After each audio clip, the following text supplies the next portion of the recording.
Hello, everyone. Happy Veterans Day. If there are any U.S. military veterans in the audience, thank you for your service. Welcome to our online event titled Improving Family and Community Engagement, Lessons Learned from a First-Year Superintendent. Our guest speaker today is Paul Ryan, Superintendent of Three-Way Independent School District in Texas. And I'm Deborah Woods, Senior Marketing Specialist with Schoolwire, and I'll be your moderator. Now let's get this presentation started. Today, Paul Ryan, Superintendent of Three-Way Independent School District in Texas, will share details of the challenges he faced his first year, the plans he put in place to address them, and the goals he had for the 2013-14 school year for improving family and community engagement in his district. After his first year, Paul has some exciting results to share with us. Time for Q&A will follow Paul's presentation, so I'll quickly introduce him right now. Paul started his education career in 1996, teaching and coaching. In 2001, he started his administrative career as an assistant principal and moved into a principal position in 2004.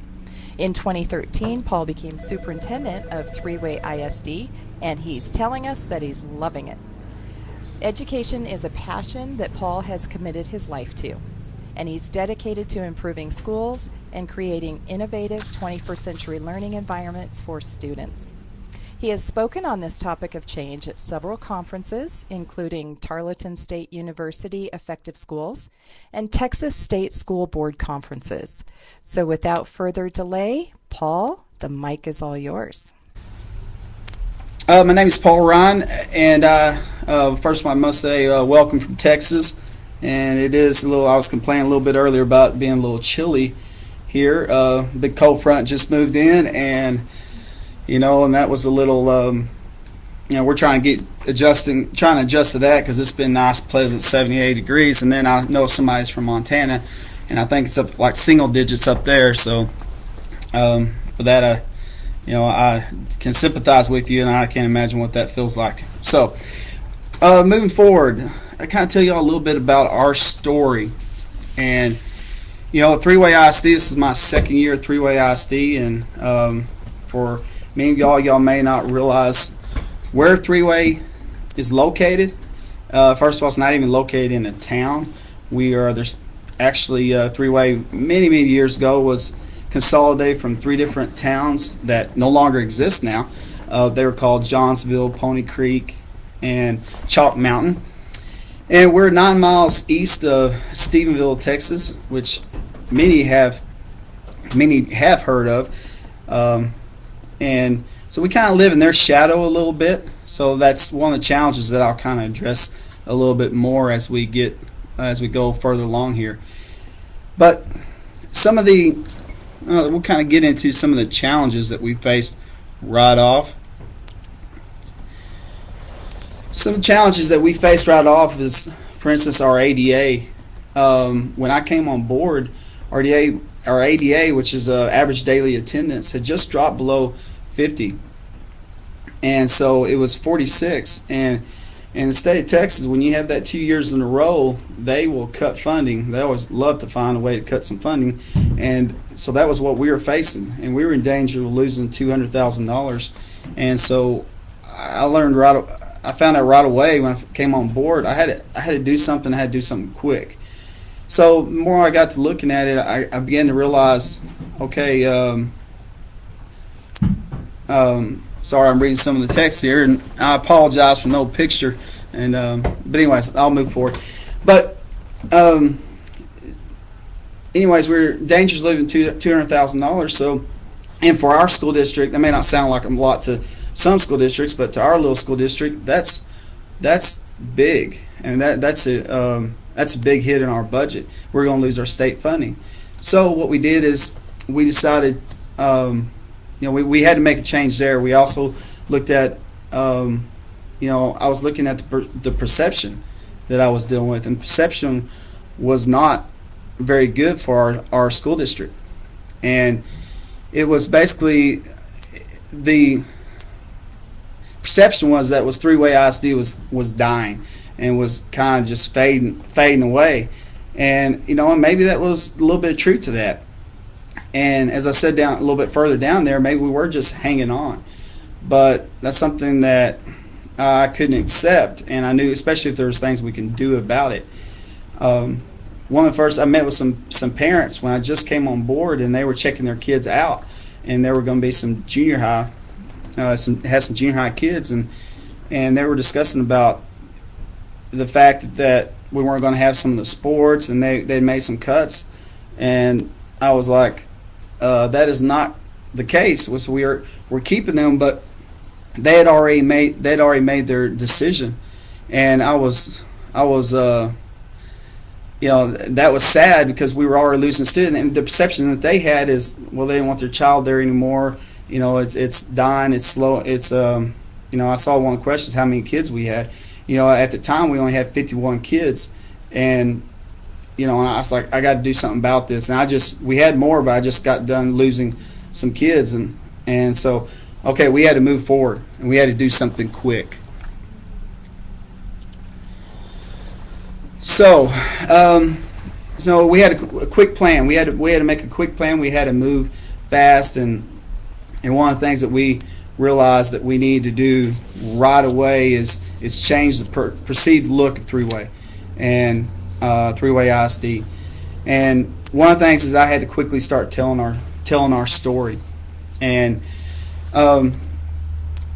because I realized very quickly no one was telling our story, and that's something I want everybody to get is be sure that you are telling your story, because those parents or different community members, they never have a problem telling whatever negative there is, or that they feel or that they perceive about your school district.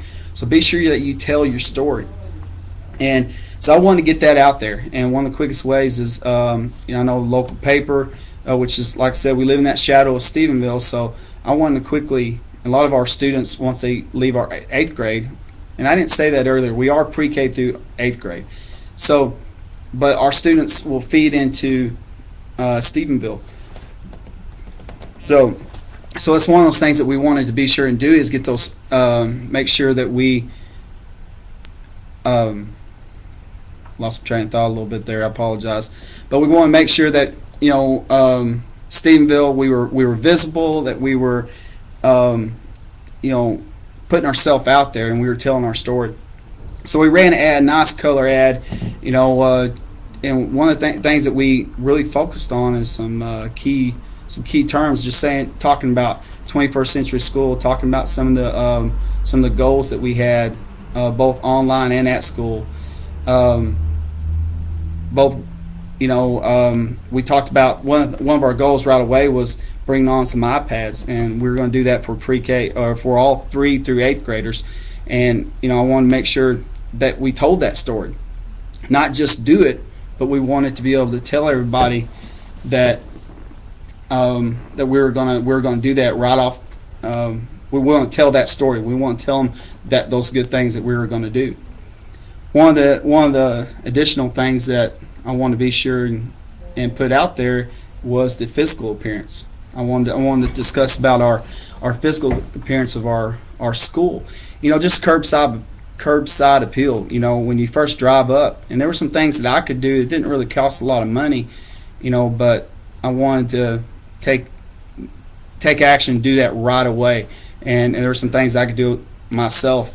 Here I wear many hats, and at times I'm maintenance director, I'm all kinds of things, and but I did have a maintenance guy, so him and I, we went out to my ranch. I run some cattle and ranch down the road, so we had some rock out there. We went and collected rock and did some work around campus just to give it a fresh new look. And then some additional things that we did is we hired somebody come in, a landscaper, and actually do some professional rock work around our sign along the highway, around some flower beds and different places, so people just give it that fresh, forward looking, or just to show people that we had a fresh look and we were changing things a little bit.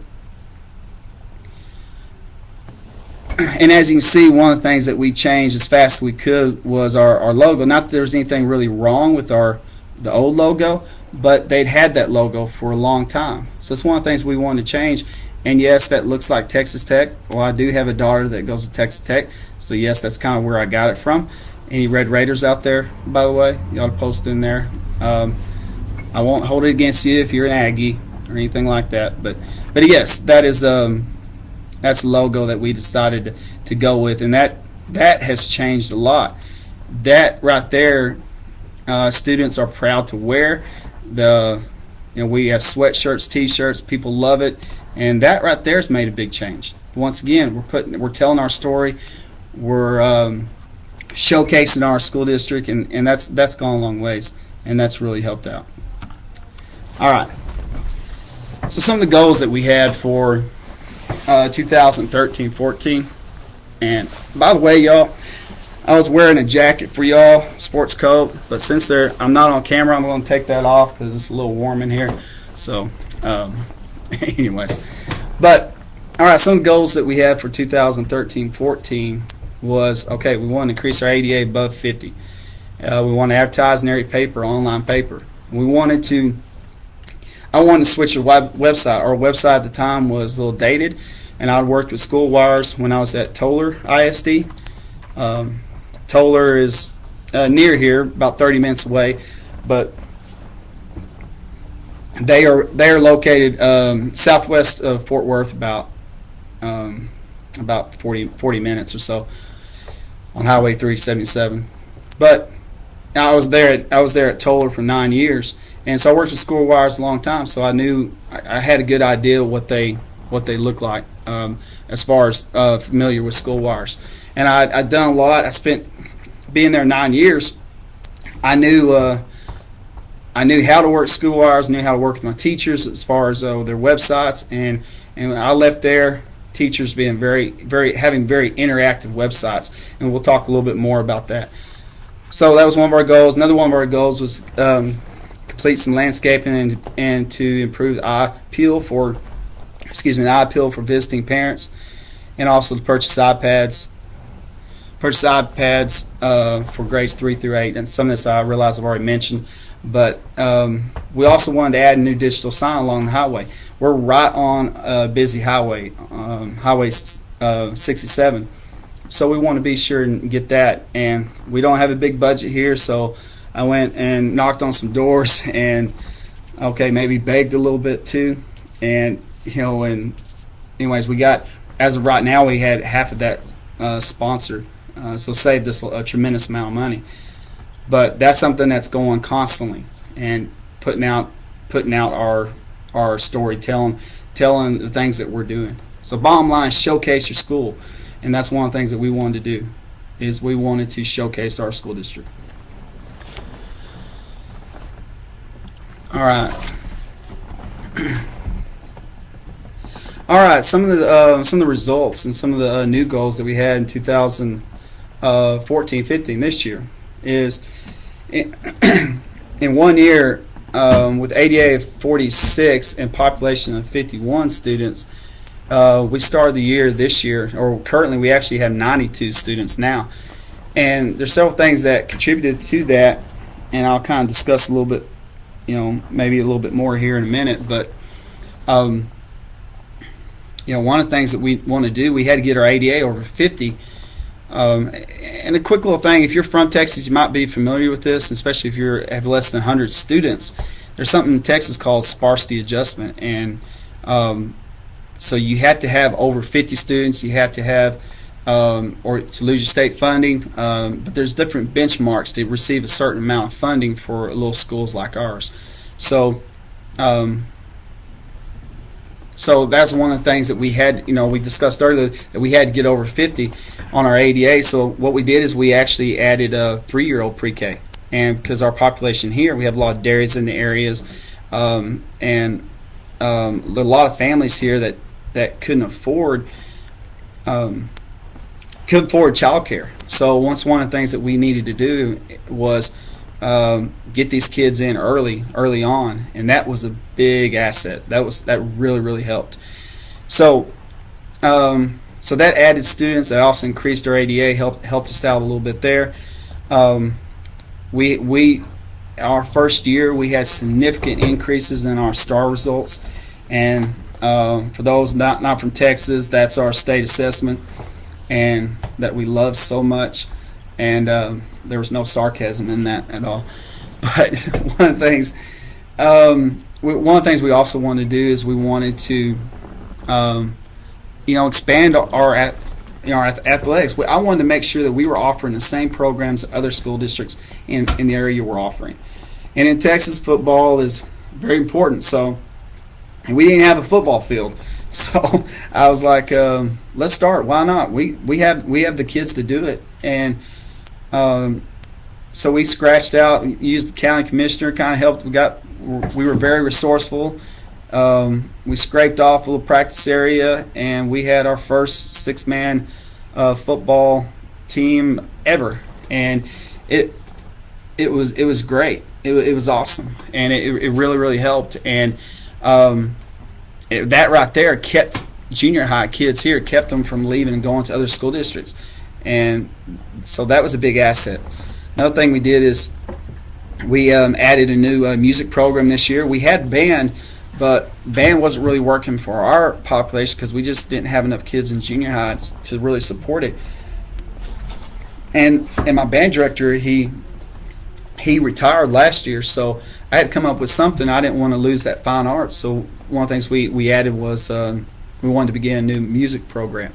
And one of my teachers is a very talented musician and a very talented singer, and she was able to take that on. And we also decided to offer Algebra 1, Spanish 1 credit for our 8th graders if they were capable of doing that. And one of the best things about that is that actually put us above some other junior highs in the area, and that's a little niche that we could fill, a little niche market, or if you want to say that. And that's something that you need to think about too, is what are some areas that you can fit in your area? What is your niche? What is your what are you trying to promote to families? Is it the same thing as everybody else? Well, I challenge you to maybe try to find out what you're really good at, and depend on your location where you're at. And sometimes there's just certain things that you can offer, and I almost guarantee no matter where you're at, the more students you have, probably the more funding you're going to receive. So that's something we're constantly trying to get is more students. It's definitely a big factor in Texas. All right, you can see a picture down the bottom right corner. That's from our first football game, and that was a proud moment. I felt like a proud papa. And yes, one of my hats I wear as I was also helping coach. That's not me there, that's my football coach. But so, anyways, but I used to coach before I got into administration, so that's something I enjoy doing. All right, why is a brand important? This is one of those things that sometimes in schools we don't think of ourselves as, we don't consider ourselves branding. We don't think of ourselves like companies, and maybe they do, but I think we should. I think it's important that we need to consider, what is our brand saying? What is it promoting? What is it? A lot of what I'm talking about from here forward is going to be about this concept. In a community, education is service to the community, and we must show. It's our responsibility to show that we have value, that our school district has value, and there needs to be trust there. Often we go out to. We usually don't tell this story until we're trying to go for a bond, or we're trying to get more get money from them. And so then we're telling them about all the great things we're doing. If you want to build trust, don't do it at that time. Do it right now, and be sharing all the good things that you're doing. Make sure that they know. If you're an administrator, go to those local meetings as best you can, a Lions Club or whatever different types of local organizations that you have. We have a group of ladies that show up from out here, and they use our facility to meet, and that's one of the things. We'll go there. I'll go there periodically and tell our story, tell what we do, so they know. Otherwise, they wouldn't know. So bottom line is spread the good news. You can see a couple things there, and I'm going to talk a little bit more about them on social media. The next slide, but I have Twitter. Sometimes we're afraid of Twitter and Facebook, but don't be. Twitter, I have the feed directly on my homepage, and we'll kind of discuss a little more about homepage and what that should look like here in a minute. But don't hesitate to do that. And this is a little dated back when we set the slide, but it's going to be updating. I can do that. I have it tied to my phone. If I see, I usually I'm a guy that does a lot of retweeting. I don't do a lot of original tweets, but it's one of those things that you can. Many of y'all that I find things that I find things all the time on Twitter, and I'll just I'll retweet them, and then my teachers can get on there. They can go to it, parents, and also bad weather. It's one great way to communicate. But we have a Facebook page too, and you can put restrictions on that. And I've actually updated it more since this look. That's just the upper screenshot of our Facebook page, but I have updated it since then. All right, social media for parents and community. Sorry, if I pause a little bit every once in a while, I'm reading some of y'all's chats, and they're pretty good. So social media. I can't talk for parents and community. Okay, had to get a drink of water there. Like I said already, Twitter, Facebook. Don't hesitate to use them. Those are great tools to tell your story. Facebook, one of the best ways to post pictures that that you're allowed to post, of course, but post pictures of all the great things that you're doing. Pictures say 1,000 words. I mean, it's one of the best ways to share your story. There's different types of accounts, of course, multiple accounts. One of the things that we use to communicate all the time with both our community, our parents, students, I use it for even my board, is Remind 101. If you don't remember anything else from this, I suggest that you write that down. Remind 101. Google it. It's one of the best things that, in my opinion, ever happened to school districts. It's free, which is always good. It helps our budget here. And it's a great way just to send out a private text to whoever signs up for that. And you'll see that if you went to my homepage at Three-Way, I had that on there, and for parents to use. Last year we had some major ice down here, and we missed a lot of school, and because we can't drive on anything like that, ice, snow. We're not like y'all from up north there. So, Remind 101 is a great way to quickly communicate with parents. And you'd be surprised, they may not have internet at home, but they do have a phone and they do text. So that was one of the most powerful ways that we can communicate with everybody. Okay, kind of talk a little bit about our district website. I put in, there wasn't a lot on this slide, so I threw in some pictures from our school, and we're constantly doing stuff, but kind of the point here is to show that there's a sense of pride, and throughout your website, and pictures are one of the best ways to do that. You need to have a cohesive mission. We only have one school here, but I've been part of bigger schools. I worked at Granbury, at Toller, and one of the most important things to do is make sure that everybody is on that same ship, going in the same direction. Make sure that that everybody is going the same, has the same goal in mind, and that needs to reflect on their website. You don't want one school district or one campus to be 21st century, project-based learning, all kinds of innovative things, and then suddenly another campus isn't, because that's not going to work very well. It's not going to work good at all. And make sure that your site reflects the values that y'all stand for. All right, school websites. Kind of talk a little bit about that, and hopefully, if you're on here, you're using Schoolwires, and I would highly recommend Schoolwires because one of the best things is because it's simple for teachers to use, and I'm a big fan of them. And but anyways, let's talk a little bit about the web page. First of all, I will say that mine is not perfect by any means, and I'm no way claiming that mine is where it needs to be, because I'm also the technology director. I'm also the guy that does all the web page editing, and besides the teacher pages, of course. So sometimes it just takes a little time for me to get everything I need to on there. And we went with the one of the free templates that Schoolwire offers, and that's going to vary, depending on your budget, what you can afford. I'll let Schoolwire handle that part. But anyways, but one of my goals is with any website is that home page.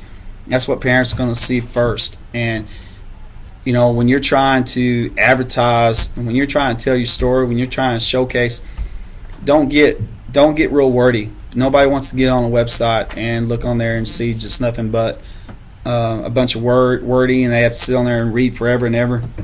No. That picture I have right there, I put that on. I found that on a website one time, and for some reason that to me spoke, innovation. It spoke, excuse me, it spoke 21st century to me, and I put that on there, and that's one of the first things I wanted people. That's one of the first things I wanted people to see, and so you got to have that visual appeal. What better way to do than to have pictures on there? The template I'm using, of course, I can scroll pictures, and I'll add new pictures periodically at the top, so you get a feel of what's going on. Several of my teachers have on their websites pictures from their classroom, and parents love to see what's going on.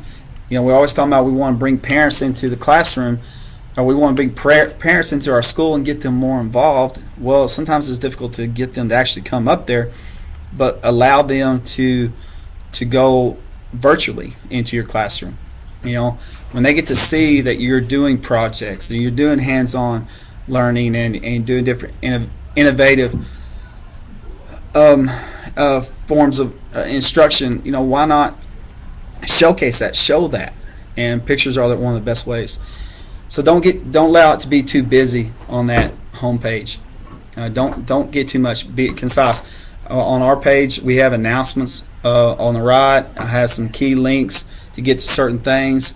You can put links on there to get, if you want to have a page that's a lot more wordy, fine, do that. But whatever your communications, whether it's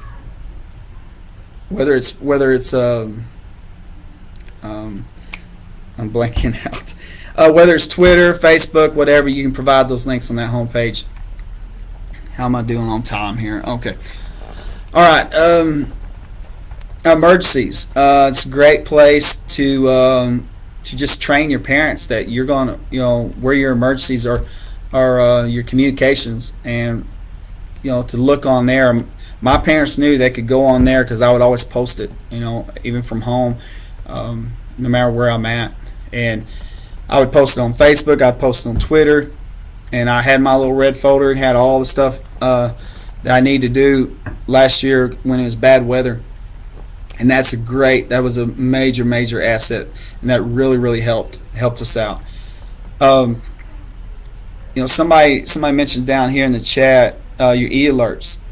E-alerts are one. It's a great way to get that message out to families. Parents can sign up for e-alerts, and anytime they update pages, or you just want to send out a message to them, you got a test on Friday, and we use that all the time at Toller, and I'm just still I'm trying to.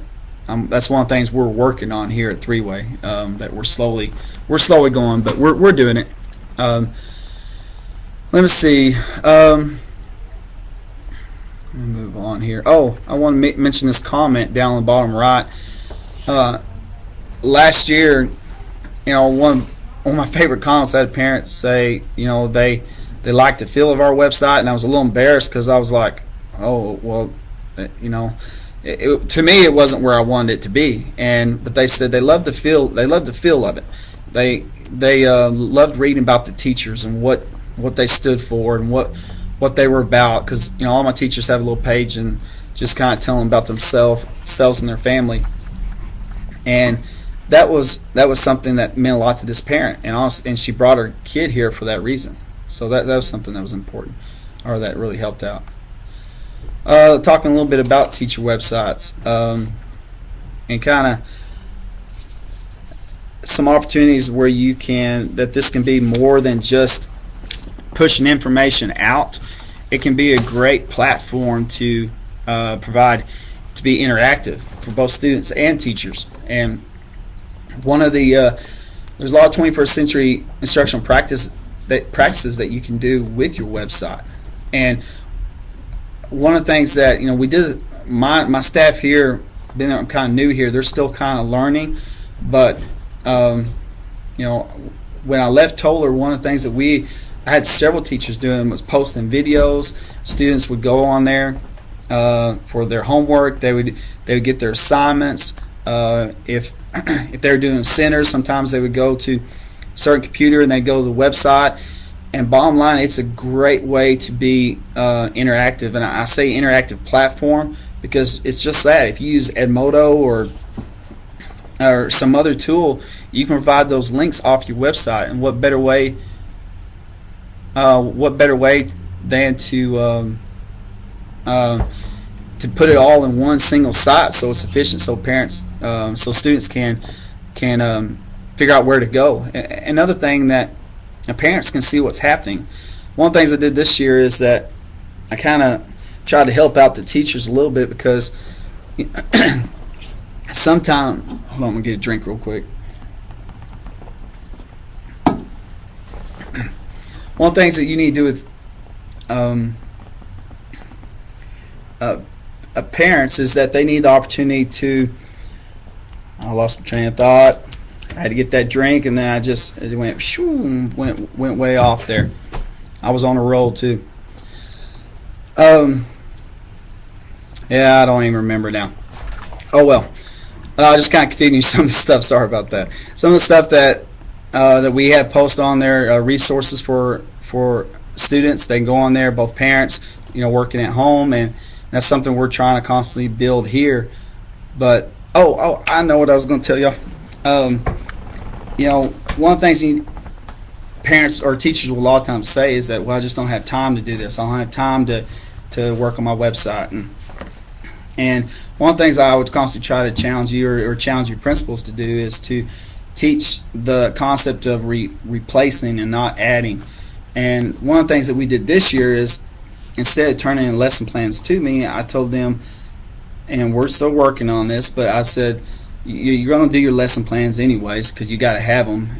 But instead of turning those into me, I said, I want to be able to see what you're doing through your website.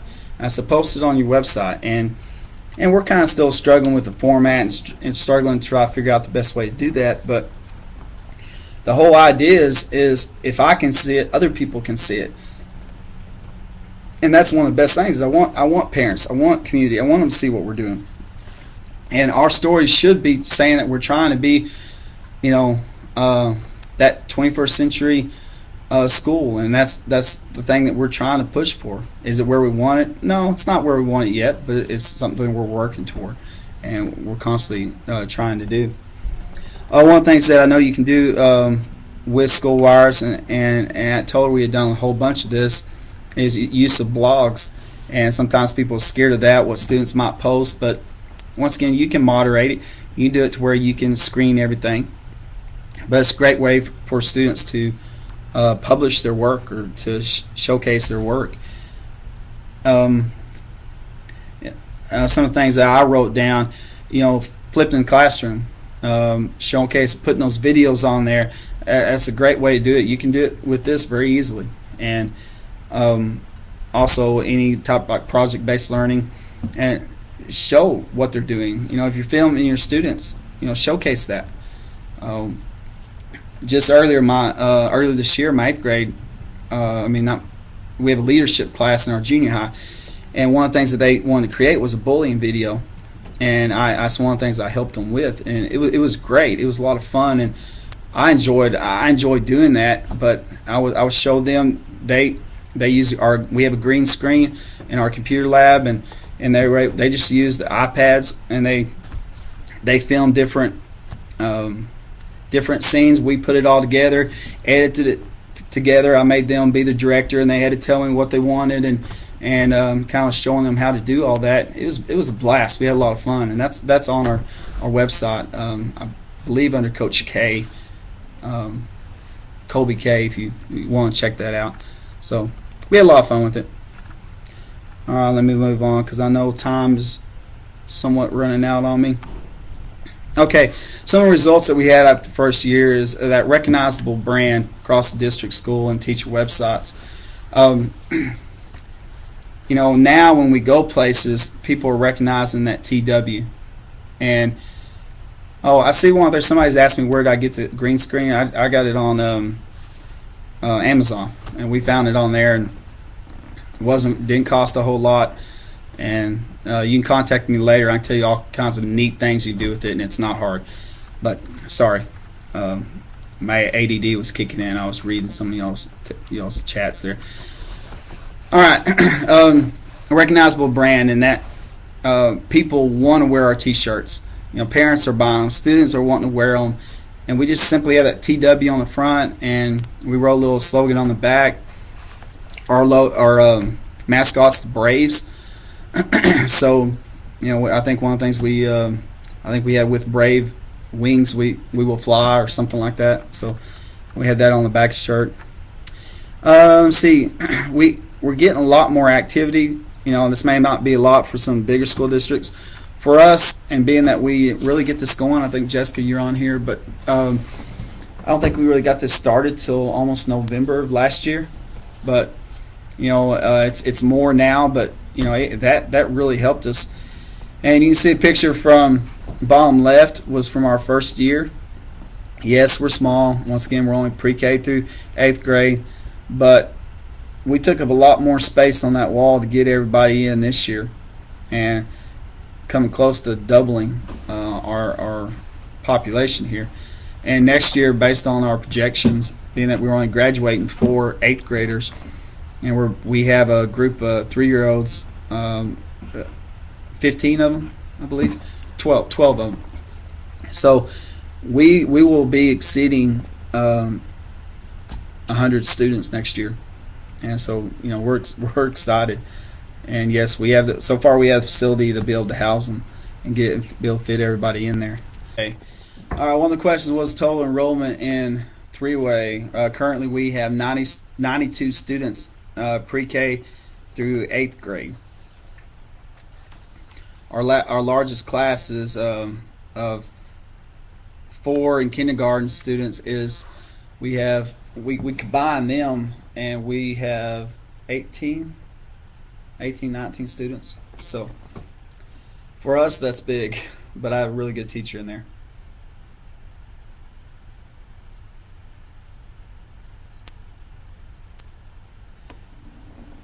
$50 is that percent? I'm not sure I know exactly what you're talking about, but one of the numbers that I said earlier, we had 51, now actually 51 kids in our average daily attendance, which is still a hard number, not percent. We started off 46, but our total population right now is 92 currently. We currently have 92 students, and they were not pre-K.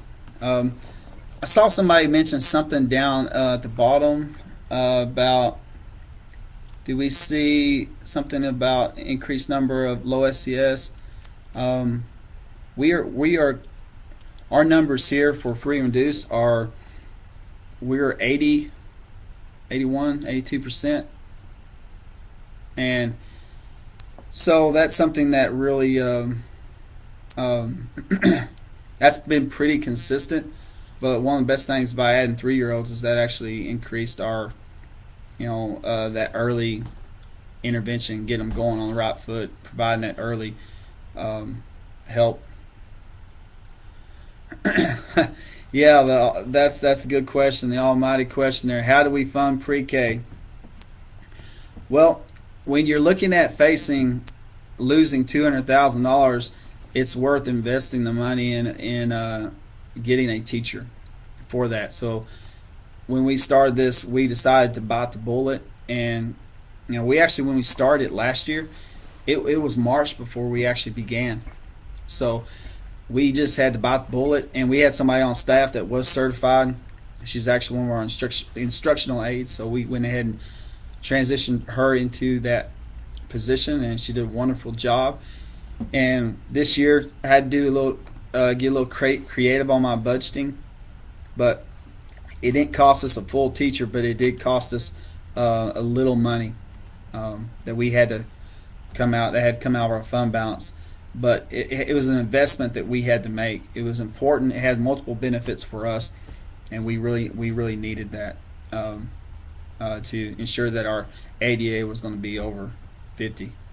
So, and real quick on that note too, we have I know Texas has applied for this pre-K grant. Many of your states may have done the same thing, but we are hoping that we're going to get a little funding this year. A little help for next year, I mean. Did teachers have to teach multiple grade levels because it was such small? No, for the most part, what we do is we divide. They are, for instance, like my first and second grade. My first, I have, what I'm trying to say. They teach their subject specific. For the most part, across the board. One of my teachers there, she does all the language arts, and then one of them does the math and science, and one of them does language arts and history, and it works out really well. And we do the same thing for our third and fourth grade. Same thing, of course, fifth grade on up, they're all in the same building, so kind of our junior high. And each one of those are by subject. I have a ELA teacher, a science teacher, and actually my math teacher, she also does science, so she does two subjects there. But it works for us.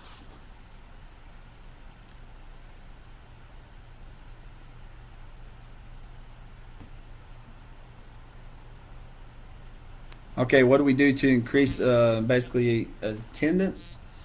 Yeah, our low ADA, being that we only had 51 kids and our ADA was 46, the attendance rate was really pretty good. That could have been a lot worse, but the attendance rate was close to 97%. I think it might have dropped down just a little bit, but not much. We don't really have a big problem here with attendance because so many of our families work and they need their kids to be at school. So it's that's not a big issue. But we have assembly every morning. I'm also principal. That's one of my other hats. So, but I love it because I'm still right there with kids, and I really value that. We start every morning off with assembly, and in that I'm able to kind of judge quickly where we're at on that. We have little incentives that we give. I'll take them to CC's. They always love trips to CC's. But every 6 weeks we have some kind of reward for perfect attendance in that 6 weeks. But that is a critical component because yes, that does that will lower your ADA. So that those are a couple things.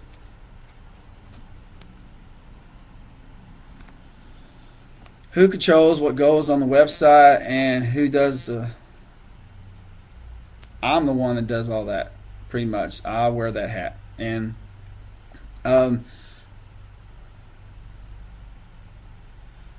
see, control that. What I mean, who has control of the server to? Wait. To post teacher updates.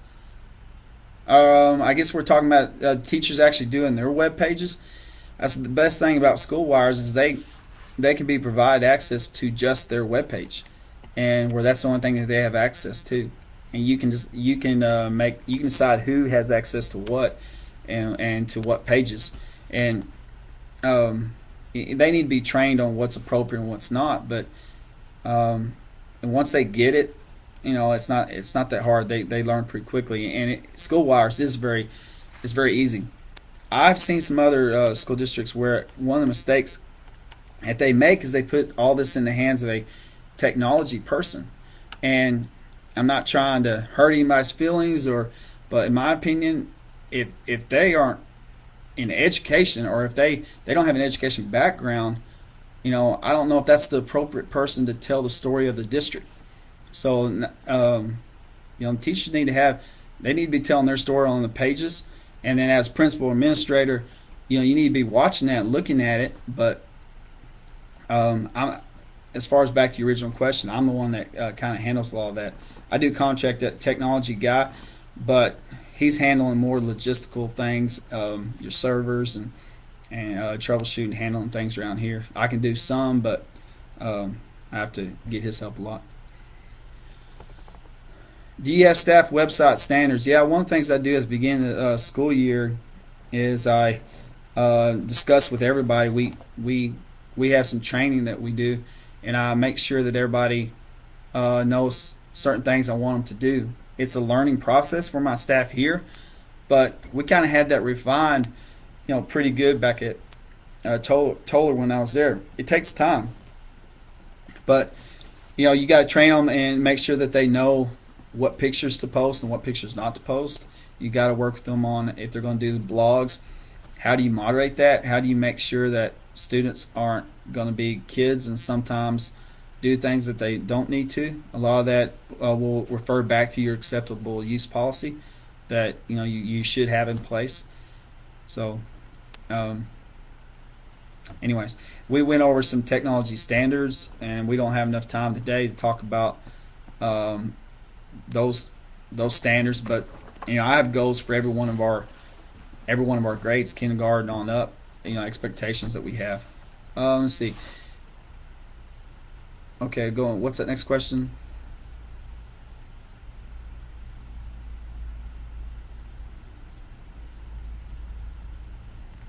There it is. Is the pre-K classroom okay within your school building? Yes, we do. We do allow pre-K because we have room on our buses. We do allow that. The only students that they have to qualify for either free or reduced lunch, and we actually have full day pre-K because our families here, if they couldn't bring them here full day, they wouldn't be able to. It wouldn't work for them. And yeah, you might call that child care too, but it benefits us because those kids know how to come to school. We're already working on, letters. Those pre-K kids are already writing their names and things like that. So it's getting a head start. And basically what it is a head start program. But yes, it is located within our building. We actually had an extra classroom to be able to make this work. And are there still private pre-K options for families to choose from? Yes, there are some, but once again, we don't really have a town here.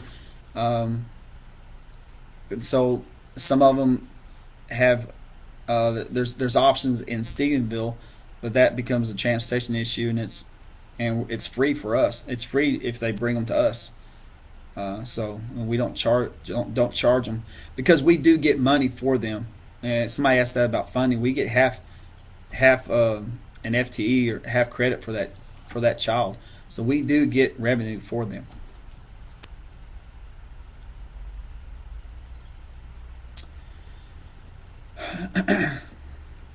Yes, I am a big fan of Skype, and I did that. We haven't done that a lot here. Once again, I have staff that we're learning how to do all this here, but we did that a whole bunch in Toller. We were the first school district to Skype with Pete Delkus from he's a weather guy up in the Metroplex, DFW, Dallas-Fort Worth area, and he was the first school that Lil Toller worked with, Skyped with him, and he did with one of our classes, and it was an awesome experience. We actually here a few months ago, my junior high, Skyped with a guy that was doing some work in Africa, and he Skyped with our class and shared some experiences. But one of my mottos is step beyond the four walls of the classroom. And what better way to do that than something like Skype? All right, we've already done that question. Okay. How do you engage families of younger students as learning partners? It doesn't everybody. That's a struggle we all deal with. And one of the things I kind of discussed earlier is that sometimes it's very difficult to bring them up there, bring them to your school. But they may not have internet at home, but you'd be surprised how people do get on the internet. They find a way, and sometimes with their phones. And Schoolwire has a mobile app that you can turn that on. And thanks to Jessica, she turned mine on for me, but helped me out there. But she works for Schoolwire, by the way. Sorry. But anyways, it's one of those things that that's a great way is to use your website to help with that.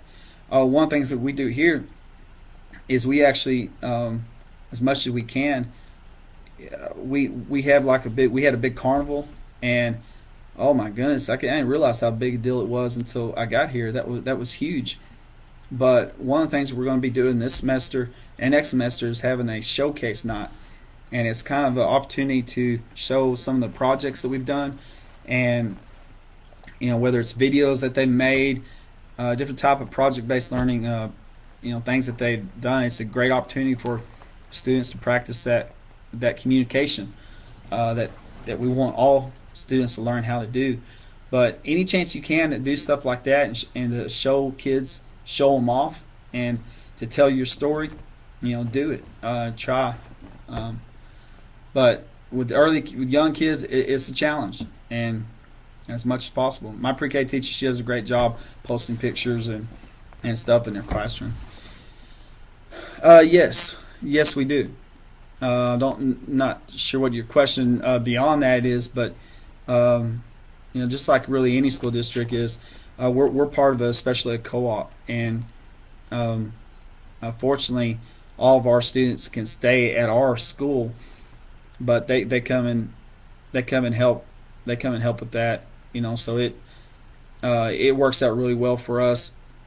I'm big on inclusion and keeping them in the classroom, and we'll provide that assistance to them as much as possible. Of course, there's some students that are, definitely, high need, require extra help, and that's really, we don't have any of those that are too severe. So, but we try to get everybody involved as much as possible. Is there a program that you use with the green screen? Yes. I am a big fan of Camtasia. And I actually I like to create a lot of videos for my son's football team. He's a senior at Toller, and I like to make a lot of motivational videos. So I've done that a whole bunch, and that's where I work. I learned. I kind of did that as a hobby, but I was able to work that with my with my students, both at Toller and here now at Three-Way. But it's relatively easy. iMovie is pretty easy too. But both allow you to remove any color. Green is just one of the easiest ones to do, but you can do that with other colors. You typically don't want to use other colors because it's a little challenging, because you remove, a lot of times you'll have black on you in some way or other colors, but green is typically something that you can remove, and it'll leave the image there. Have you shown an yes, this is a question I saw earlier.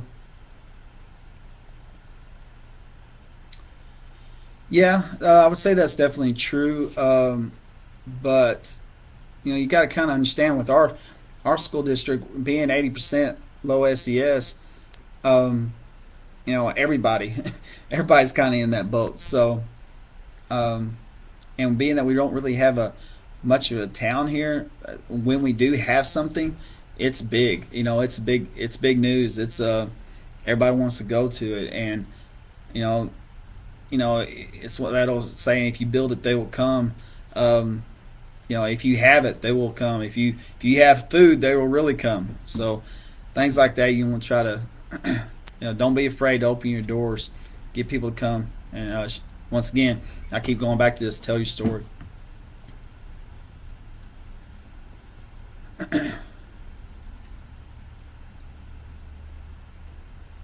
All right. Are there any specific events that are more successful than others when promoting parent involvement? Let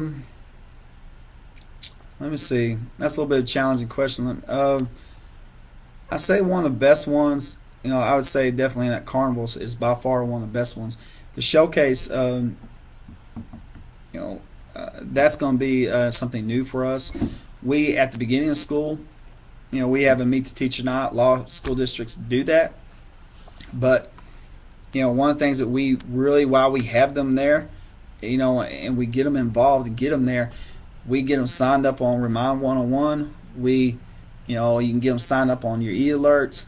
You can step them, have computers ready to go for them. Sign them up as best you can. Help them with doing it on their phone, and as much as you can, try to get that. Do that in that moment. One of the things we do is first 6 weeks, all of our teachers bring the parents up for a conference, and everybody has to have a conference with each one. It takes a while. It takes several days, but that's a good way to start off positive. All right, what are some basic things teachers can do to help increase parent involvement? Give them a reason to get involved, and I realize it's not that simple, but involvement can mean different things. Sometimes involvement is, like I say, going back to the theme we're talking about today, is give them a reason to go to that website, and you got to know who your audience is, and parents are looking, but also people outside your school district are looking, and they want to know what's going on. So don't hesitate to. Make sure you give them a reason. If you don't ever update your website, they're not going to come back, and there's no reason to do that. So, tell your story and give them a reason. Constantly update your website. Administrators, stay on top of your teachers and make sure they're doing that. And I make it part of the evaluation. I think it's that important. All right. How parents interact online with school staff. How do they interact?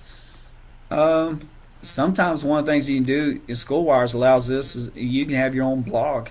You can have your own personal blog, and that's a great way is put messages, and then parents can put messages on there, and you allow them to interact back and forth that way. I try to always promote parents to or teachers to communicate with their parents as often as possible. Of course, we all do that. That's something we always ask for.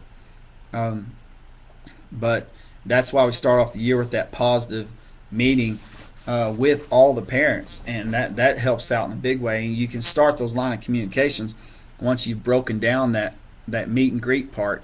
Once you've gotten past that, you can usually do a pretty good job as far as finding other ways for them to interact. But website's a great way. It really is.